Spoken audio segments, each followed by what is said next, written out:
Bonsoir, bonsoir, bonjour, c'est Congo News 24. Chers téléspectateurs, comme toujours avant de commencer notre émission, nous disons merci à Dieu, nous disons merci à nos chers abonnés et téléspectateurs qui nous suivent partout dans le monde entier et en RDC. Chers téléspectateurs, soyez les bienvenus dans l'émission Nabiso, Auto Sola Masolo à RDC. À la une, chers téléspectateurs, point eza ebele et puis point ngo bandengo nanga kane tolobaka eza pena ya kuyinda. À la une, chers téléspectateurs, le président de la République a répondu à Fayulu et Théodore quand il était à Bruxelles. Bandeko, Fachi a répondu à Fayulu na Théodore Ngoi na COP na bango oyo basalaki na FCC oyo foiraki Fachi azolo bango pena à l'aise toko développer mon émission na biso eza mobulu. Deuxième point, chers téléspectateurs, oyo eza o balobaka somo na dégâts ba secret dévoilé et yindi résultat préliminaire de l'enquête police judiciaire révélée. Donc enquête au basala qui pona ba agent fictif au bazako yiba mbongo à l'état banda gouvernement ya muzito matata mpoyo badibanga chibala bango nyonso ba premier ministre wana nyonso secrets à révéler. 133 000 agents fictifs, 43 000 doublons, 260 millions de dollars. Alors, le Premier ministre, donc bientôt devant la justice. Et puis, quand on va parler de Tambo Mamba, Azalaki ministre de justice, pesi dossier ya agent fictif, atikalaka ko salate loko mokoti, toko développer une émission na biso. Alors, chers téléspectateurs, comme le premier point na biso, Fachi l'air azalaki na Bruxelles ayambaki ba journaliste congolais. Fachi azaki clair bande konanga oyeke mawatro Fachi penda lobby. Donc à répondre penda Martin Fayulu bangona Théodore Ngoi parce que oyo lobamaki bande konanga eza mawa. Parce que, selon Fachi, azomona te eloko nini ko longole wana na pouvoir avant ba mandat na ye. Je n'entends nullement m'accrocher au pouvoir. Azoloba na bango directement que eloko nini bazo welela. Batune me double mandat na ye, Fachi azozala na ba réserve. Pourquoi? Très stratégique. Ya lingi te alaksa ki azowela kakaza me ya zawana ba congolais ba yebi na bango. Fachi alobi na bango clair que oyo bango bazo sala ba lexi ba oleksa ba l'air na bango. Parce que Fachi azana mandanai et puis mutako longole wana azati oyo nyonso ba démarche tu bango basalaki bande konanga eza zéro. Fachi tango azolo mboko yoka tokotiela bino extrait bande ko ba journaliste batune ba question o ezalaki pena motuye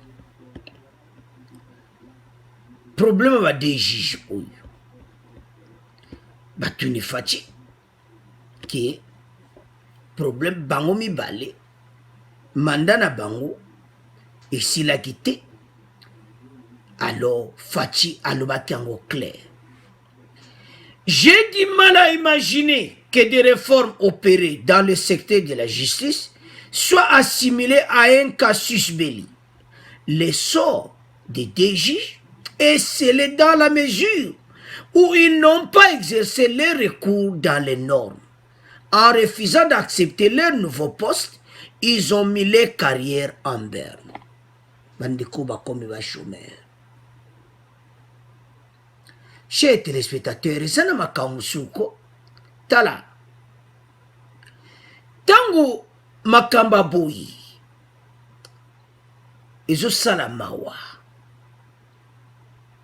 Komona koma Fayulu akikota na ba dossier oyo etala kikutu ayi etala kutu yiti. Fatia répondre bango. D'ailleurs, naza wana pona accrocher na pouvoir te. Donc, bango bazo we la pouvoir, yen kolone bonga do anza pena zolo bango à l'aise na kiti. Nebo mona vandi wana Bruxelles photo wana. Bandeko batune ba question. Fatia zo répondre bango calmement. Batuni na 2023, comment composer candidature, lui, je ne peux pas m'accrocher na pouvoir. Azo yeb sabango déjà. Stratégie. Alinko lak sa position a été. Parce que biso yito yebi position, mais yalinko bimisango te. Mais ba Congolais ba yebi kendenga zawana ti 2028. Bozana problème sérieux. Mais Fatia Lobby a monté. Nande Fatia Lobby, et ça le coup là qui est en 2023, a composé une candidature. Ah, moi na mayele, abone koloba.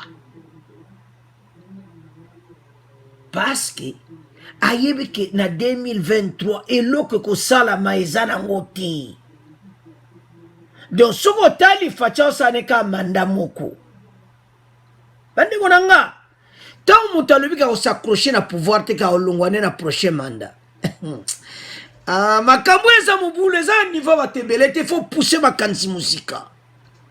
Fatia alobi que na ko s'accrocher na pouvoir te bato alobi na 2023 zolongwa.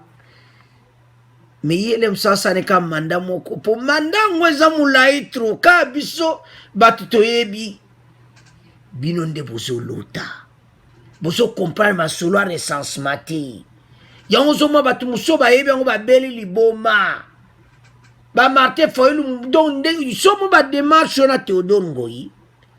Eza po zo mona ki na 2023 élection ozala te Fayulu yebi na ye. Batu bazana ba stratégie mo mobulu. Parce que so tali bien. Sur l'élection za en 2023. Avantage eza na bango bata cash na batu ya na bango nyonso wana parce que tango bakosala recensement eza eloko nano esalama te. Alors Fachi ayebisi bango bongo na dossier ya des juges oyo ayebisi bango clairement que tango ba boya ki ko joan poste sika, ils ont mis les carrières en burn. Siko bandeko min bata FCC bazana sawa. Tango benga ki Jean Noël Kilomba et Jean Obulu ke ba kenditi. Siko ide na binezala kinini. Bako suki Fachi mwana maele esimbiti. Alors, chers téléspectateurs et mawa. Alors, sans plus tarder, toyoka extrait wana Fachi à Bruxelles. Oyo réponda ki boyoka bandeko ba journaliste, bon to continuer mission na biso. Mokonzi ya mboka yambaki biso bapanzi sango ya Bruxelles alobi mosala ndenge asali malamu me malamu penza mingi te parce que esengelaki kimia ezonga na est esengelaki mwana mboka nyonso na Congo a vivre na ndenge esengeli mais amoni ke nano tokomi na niveau wana te mais asepeli pe que na mosala oyo asali kita ezali stabiliser mais asengaki lisusu ke biso bakongole to changer na mentalité tolingana po tolinga mboka alobaki pe makambo ya ntoma ya Rwanda ndenge alobaki makambo oso pensaki bana mboka te alobaki babendaki matoi epai ya bakonzi na bango akanisi ya kozongela makambo wana lisusu te mpo na koalition na bango FCC cash totuni opanza yango kaka alobi te toki kopanza yango te parce que kopanza yango elingi kotia mobulu so kotia mobulu eske boyebi ndenge nini mobulu wana ekosila donc tokobunda kaka lokola tosala programme commun moto na moto kote na ye asala mwa effort po tosala ntina suka epuis totunaki makambo ya bazuzi alobi bazuzi wana esengelaki basala recours yango na bango na 31 jours eleki bon ya bango esili kaka ndenge wana. Alors, chers téléspectateurs, nous avons suivi. Tolandi biso nyonso wana. Batune na question ambassadeur à Rwanda wana. Batuna mba bende matoi kalo bango lisusu te. Fatia monke leba bengana ye, batiki na bango ye kaka. To bengana ye te, basi ayoka pasa yebi ke soko a répéter ko yile ngai. Alo batune na FCC bakabwana na baoka fatia lobitala. Mutu na mutu azana marche na ye. Bandeko poka kawana journaliste wana alobi nyonso to basoulaki. Tozana ngwa dossier mubimba. Mutu na mutu atambola ndenge wana. Toza ensemble ti tozo kendi. Omoni kozala na ba stratégie net ya fachi yamba zolo c'est un politicien pas comme les autres. Azana style moko azomema politique oyo na RDC na to viva yango ti. Donc tango azotambola na bango aza kotia makamune na nzela et puis azolanda nzela na ya état de droit. Ndenga lingaki ba congolais ba s'en sortir. Et Zwami pena ndenge wana ti. Mais il y a un espoir. Parce que ayebi ke problème ezaki FCC lokola PPRD bazaki récité ba wolinga jamais IDPS na cash ba récit. Yango zomona ba kal oyo nyonso. Isa mawa. Azo tambola bato baza ba miyibi ya mbongo. Siko fachi azo kanga ba miyibi. Bandeko, tala na yomo kwa, ozo tambola na ba voleur. Nandinga mabete passe ba omu ba yimde ba yao yiba mbongo. Ba toboli trésor public pende toboki. Mais, tala fachi azo tambola kana bango. Atiki bango te. Et je l'accès clairement comment Fatia a une stratégie. Chers téléspectateurs, bateau ya FCC baza très rusé. Na côté mbongo. Toujours na deuxième point. Bateau baza oyiba wa mbongo ebele me bazo ketiko landela mbongo ba fonctionnaire. Ba résultat préliminaire ba enquête ya police judiciaire ebimi. Ba bimi si yango. Tambo yo keza somo. Mutu alongoso na ministre de l'économie ayene kolanda salaire ba fonctionnaire. Mais ba premier ministre wa nyonso metozo ya na pona. Ero liko bebsa on te poyo salanga déjà colère des impôts. Alors, tozonga na point fachi o tambo na bango bandeko na ngai ayibi bango. Tozana RDC do du président oyo bisonyi il fallait to tia biye maboko. To ede ye na nzela o azo kenango. Azo tambola na bato basala sala bambeba. Bato basala makila na maboko. Tango zo tambola na batandingo wana. Ezo senga Congolais nyonso a soutenir Félix Tshisekedi. Bandeko nanga oyo fachi azo sala ko il faut to ndima. Pasa azo tambola na miyibi ma azo kanga miyibi. Bon comprendre ngo keza danger. Nga na masa na yo. Nga zana nga na benda na nga likonda. Mais nazo tambola na yo. Yo ni sozo kanga ba masa na nga o bazo yiba likonda. Mais faut un esprit. Passe fachi pa ko kanga ba to na li joute ba miyibi te. Passe baze bele bazana kata FCC azo tambola na bango. Mais alobaki sort na bango. Mokola ngo ezali. Oyo ba yibaki ekobima na poisa.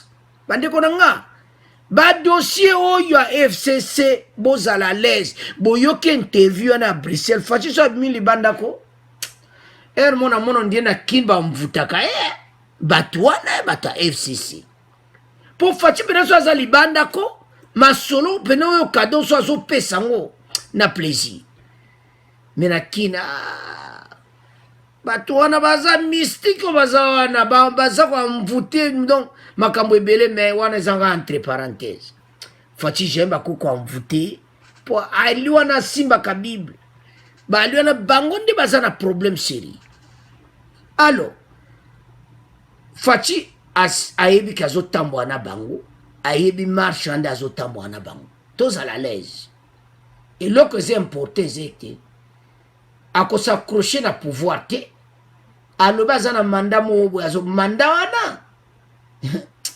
babenga un mandat stratégique parce que tous en élection donc tant élection avec salama il faut recensement et salama recensement que tu as 5 ans donc fachi en 2028 tous en élection bateau bazo zela nazo regretter pour na bino so bon dimel bisote vous avez un problème sérieux alors alobi à s'accrocher à rien a bombi à mon approche alors chez téléspectateurs to tika mon abino premier point oyo fachi à répondre Fayulu et Théodongoi que o tu bazo sala ba kopo wana fachi aza na pouvoir muta olongola azati et puis pas que s'accrocher na mpo na libelati alors bata Fayulu boyoki que fachi kuna muta olongole na pouvoir azati azana ti 2028 do ba démarche na me beti poto eza mawato ba juge ba ozongo su musala te fachi a confirmer ngo que to tieli bino botanga en refusant d'accepter les nouveaux postes ils ont mis leur carrière en berne donc to tika ngona bino to comment les Canadiens deuxième point alors chez téléspectateurs deuxième point bande konanga tambo ko yoka rapport préliminaire boko luba me batu esprit ni bazanango pourquoi babay biloko aboy environ 133 000 agents fictifs et 43 000 doublons payés par l'État.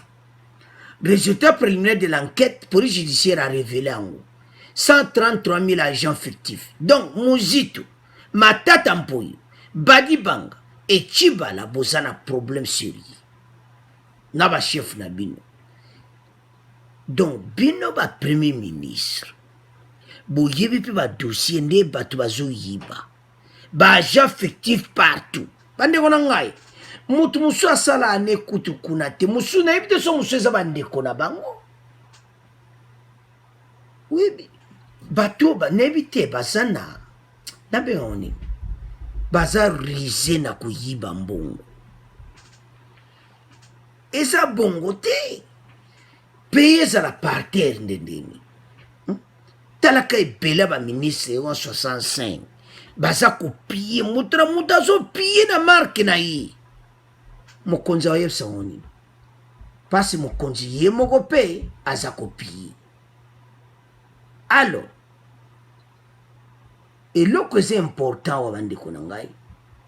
Eza que fatia kuti pays n'eta moko mawa.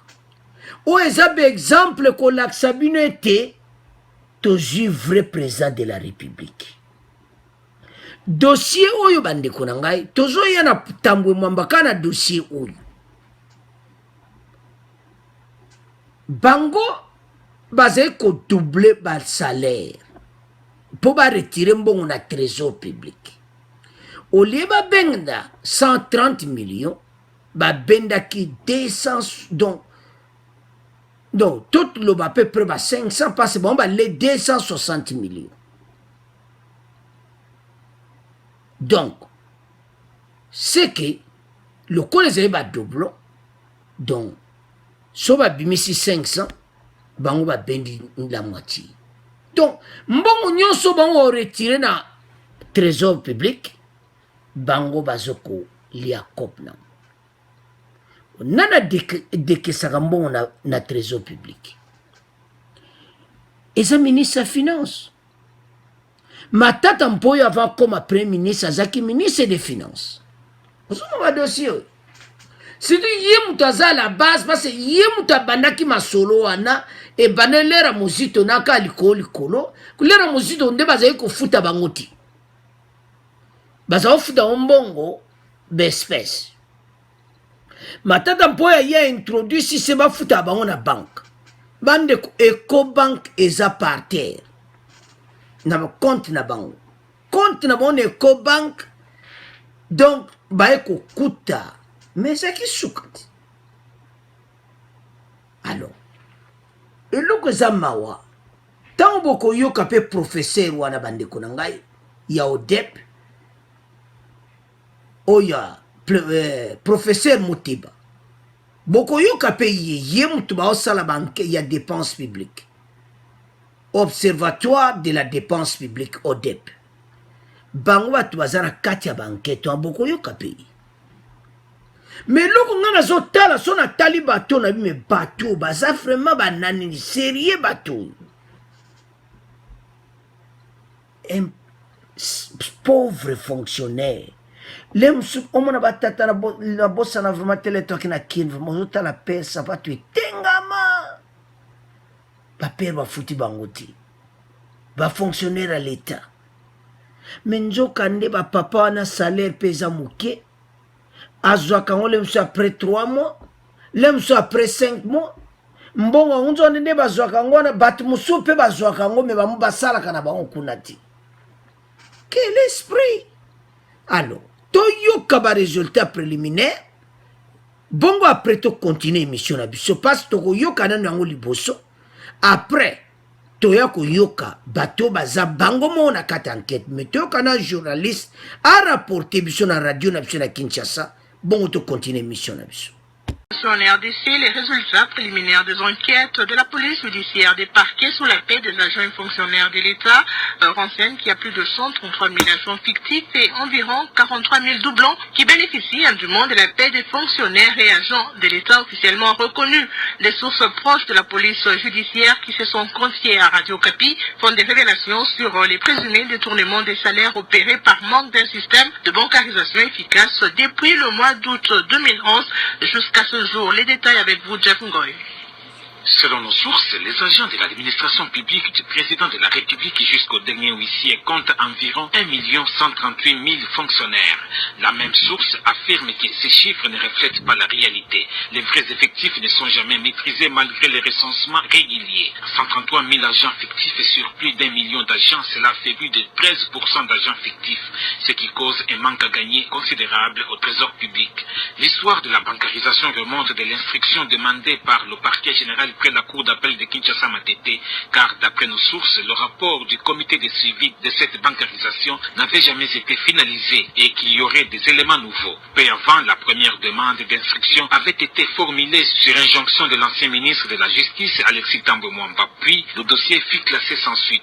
Depuis le mois d'août 2011, 7 000 milliards francs congolais et 50 millions chaque mois ont été détournés des salaires des fonctionnaires. Les enquêteurs allèguent que l'argent détourné a été partagé entre 50 personnes, agents et officiels impliqués dans la chaîne de paiement avec la complicité de certains responsables de la Banque centrale et des banques commerciales. Nos sources présument encore que dans le cadre du suivi de la bancarisation, le comité qui en assure le contrôle et l'encadrement afin d'élaguer les doublons et les fictifs n'est pas non plus sans reproche.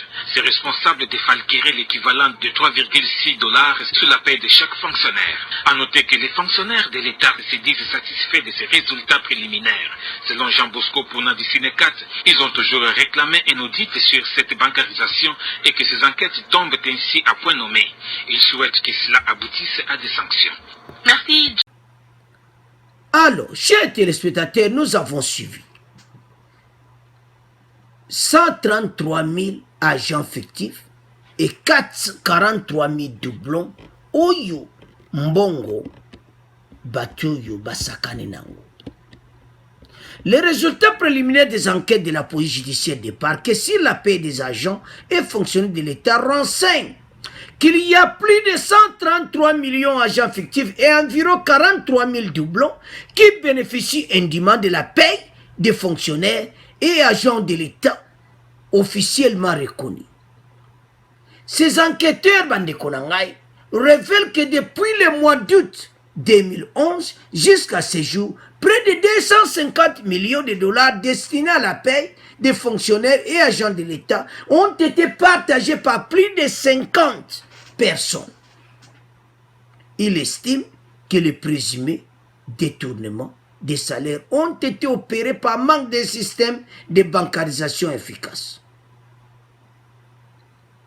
Oui, puis, tant que tu as la biloko yo, au moins comment bateau bazana esprit ya mystique. O ba benga esprit mokale be esprit ya mystique. Donc oyo kaka o esprit diongo per esprit ya mystique donc bazo nyoko ba congolais de balingi. Bateau bazaki na mawati. Alors je me demande que bateau oui, son dossier, ça me fait mal. Et puis, bazaki na ba grave salaire de monde va vendre simachi balawana. Et puis, les mêmes bateaux, ba bandaki, ba continent ka bango. Ba changeaka ka ba longwe na département, ke na département ou. Kabila longole na ministre des affaires étrangères comme si na ministre boy. A longole na finance comme si boy. A longole na ministre comme si ministre de justice. Azo sala bango batu. O yibi comme na ministre kuna bolongole kuna pasa yibi mingi. China ministre amine kuna pa yibi mingi. Che donc Kabila zo changer ne bango yibi ne ke ba yiba kana bango. Oyo kaka gouvernement oyo ya yibanga na yiba yo. Et puis wangana ngana oyo kamere ba memaki na tribunal la bango ande siko ba na système yake yibanga ngapena yiba yo. Mbongo ba fonctionnaire. Botia on peut 43 000 doublons. Et c'est beaucoup yo kamawate batata mpoyo. Premier ministre, ministre des Finances, Moutobandaki Masolo. Entre-temps, Mouzito Azako Foutabonle après 6 mois. Premier ministre, soit au Kansani, ministre des Finances, ministre à portefeuille. Il est ministre à portefeuille, il est Rwanda. Pas c'est ministre des Finances, portefeuille, et puis Tabasa Blo Kwadanyonso.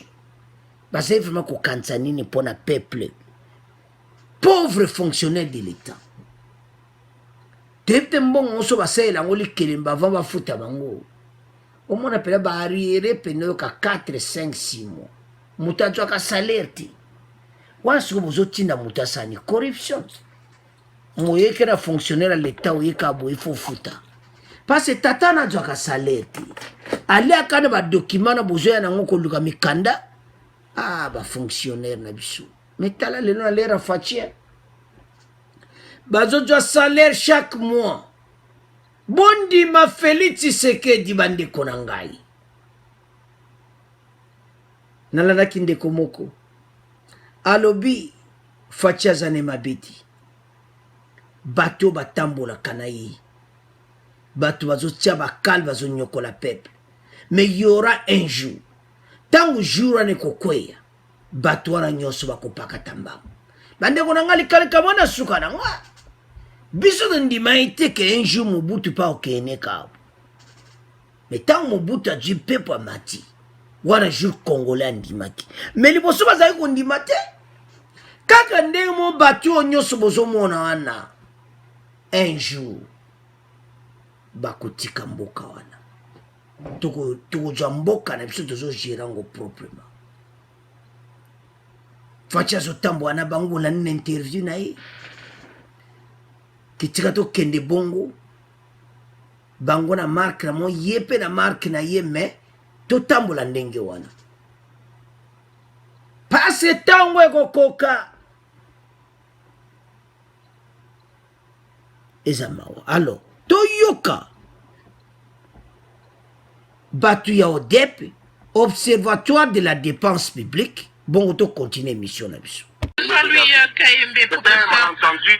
Merci pour cet éclaircissement, M. Jean-Louis Kayembe, professeur Florimond Moteba, professeur d'université, président du conseil d'administration de l'Observatoire de la dépense publique, ODEP en sigle. Quelle est votre lecture par rapport à cette situation, professeur Moteba? Merci beaucoup pour la question et surtout je remercie M. Kayembe d'avoir éclairé encore davantage notre lanterne sur cette question. Moi je dirais que d'abord la réforme engagée sous le gouvernement Matata était une bonne chose. Maintenant c'est vrai qu'elle peine à produire des résultats. Pourquoi?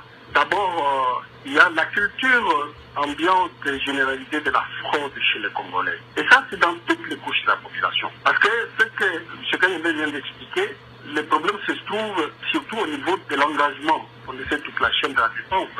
Donc elle commence par l'engagement, et cet engagement qui est fait par le ministère de la fonction publique à partir des informations qui lui sont fournies par les différentes administrations des ministères. Et c'est là où le bas blesse.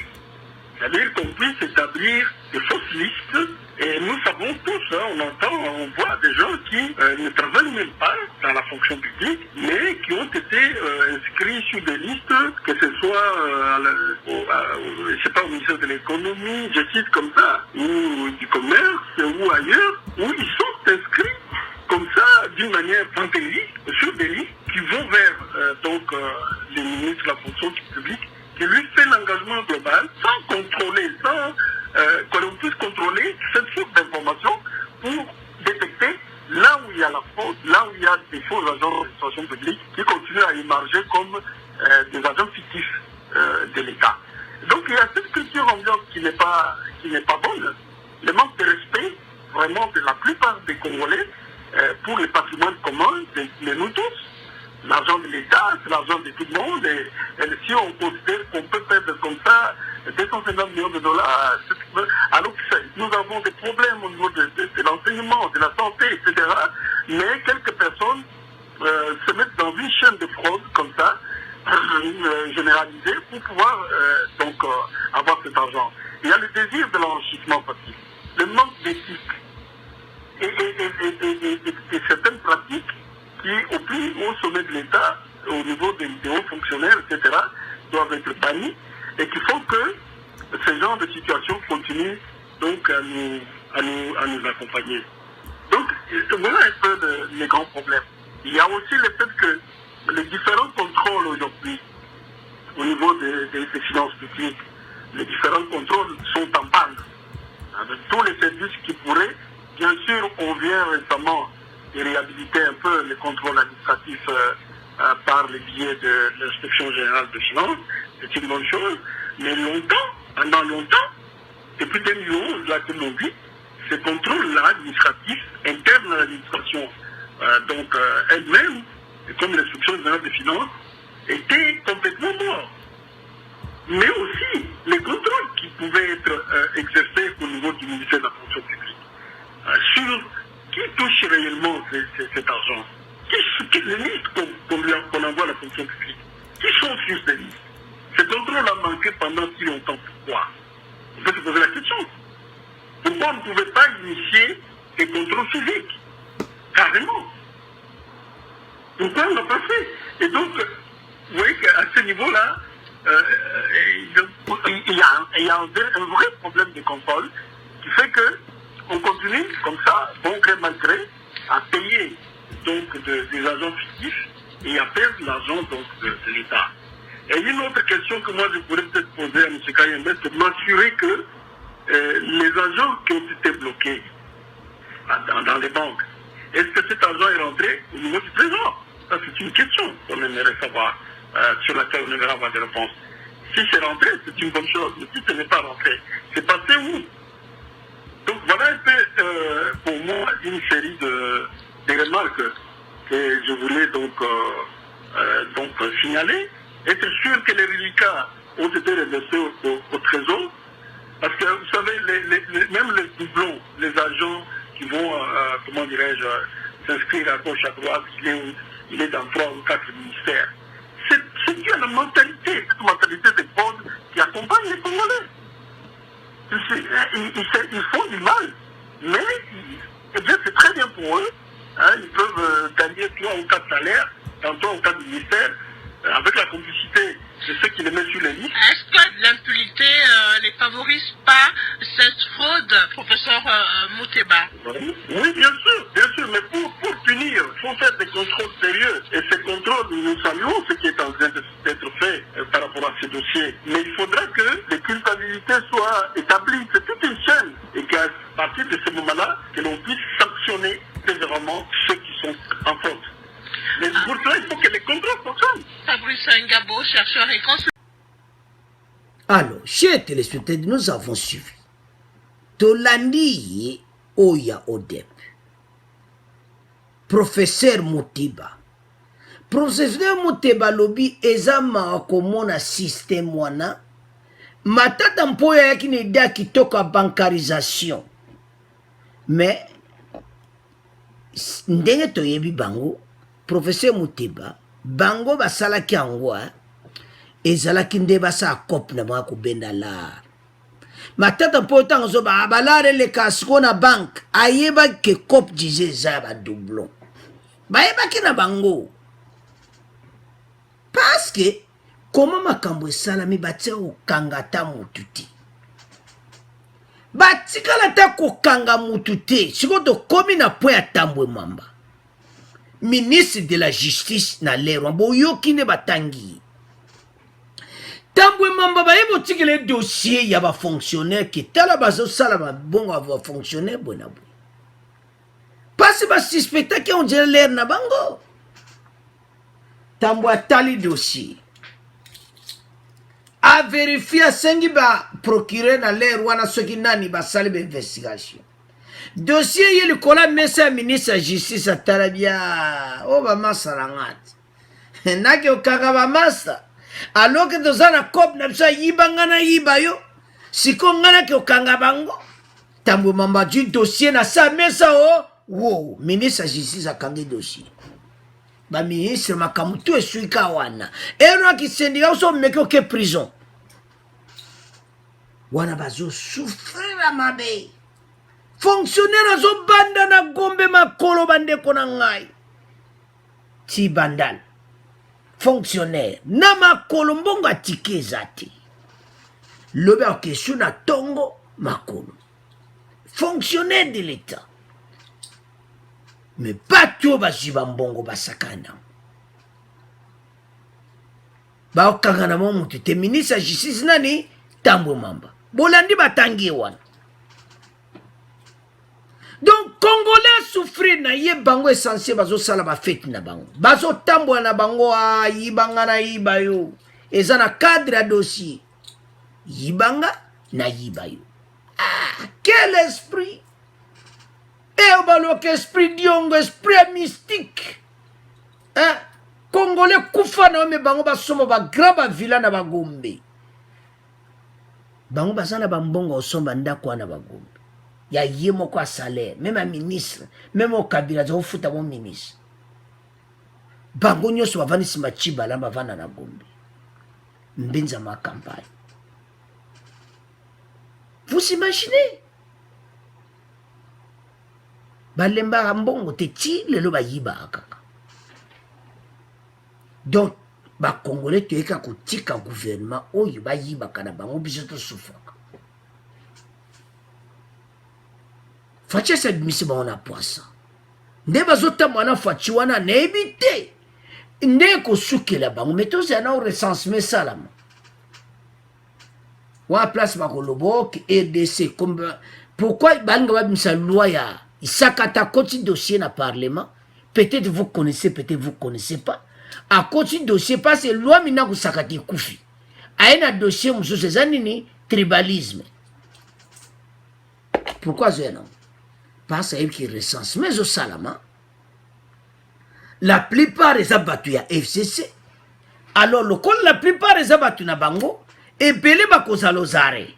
Alors, tamba koza lozare, loi wana sakata o à côté ici, yaba. Bakoloba ke o voile za racisme, mais bozo yiba mbongo à l'État. Bande kona ngai, eza mawa, alors, tolandi biso nyonso tolingi torésime yango boye bato baza bato mabe moto aza kosoutenir FCC aza ndoki ya bakongolais parce que bato oyo so ozokumisa bango toyoki yo oza pena moto mabe boyoki faci ye mo tazotravaille na bango me faci alobi moto na marke na ye mais toza na biso coalition ka na cadre ya tozwaki majorité te bo yo sikoyo yo moto mpa nde bamartin fayulu boza ata na relation moko te bokende kokopere na bango mpo bolongola président de la république boza na échec yango faci a répondre me le azalaki na bruxelles alors chers téléspectateurs tokomi na résumé émission na biso donc bato oyo totiki yango na bino mpo koyiba bwengana na mona te mais kosukila bango mabe kala te alors bo abonné massivement tozo résumé émission na biso premier po tolobaki mpo wana faci à Bruxelles et puis deuxième point bato ba résultat ebimi enquête ebimi mozito matata mpo oyo badi banga chibala bientôt en justice alors bo abonné massivement au revoir à la prochaine.